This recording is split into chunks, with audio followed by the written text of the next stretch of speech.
गोख्रों UPPL आरो गोख्रों BTR बे उद्देश्यखौ लानानै UPPL नि मानगोनां गाहाय नेहाथारि मुस्रि राजु कुमार नार्जारी बिथांनि दैदेननायाव मोनसे बाइक टुर लानाय जादोंमोन।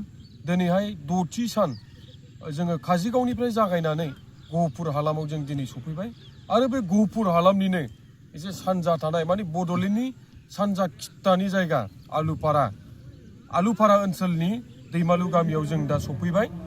दा जिहेतु गहपुरखौ लानानै आं दोंसे खन्थाइ सुजुदोंमोन, बे खन्थाइखौ आं आवरायनो थाखाय आखायाव लाबाय।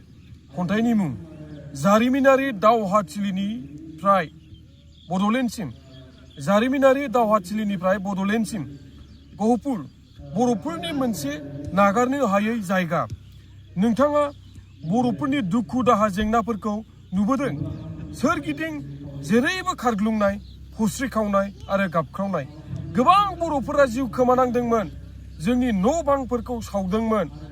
जोंनि बिब' बिनानाव आरो बिमाफोरखौ जिनाहारि खालामदोंमोन। गोबाङानो गाव गावनि जिउखौ रैखा खालामनो खारखुमाना थानांदोंमोन। अब्लाबो जोंनि साहस आरो सिमाङा बायाखैमोन। गहपुर, नोंथाङा माब्लाबाबो बर'फोरनि रायजोनिफ्राय जानगा जानो हाया। दुथांफोरा बर'फोरखौ गाज्रि नोजोर होदोंमोन। बर' बिमाया दुखुजों गाबदोंमोन। बर' बिमानि बोर, मुंख्लंफोरनि लामा दिन्थिनाय, दैदेनगिरिफोरनि नाजानाय आरो बर' रायजो राजाफोरनि खस्थ' खालामनायनि फिथाइ BTR गोरोबथा। थारैनो बियो गोहोगोरामार। गहपुरजों लोगोसे 81 बर' गामिफोरा अराय समनि थाखाय बड'लेण्डनि बाहागो जाबाय। बड'लेण्डनि लावथाइ आरो गुवारथिया बांसिनबाय।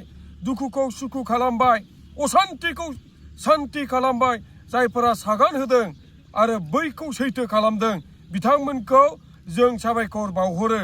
दा जों उदां गोसोजों सिमां नुयो फारफ्रोमथिंबो गोजोन आरो जौगानायनि। खन्थाइया एसेनोसै, गोजोन्थों। जय BTR नि।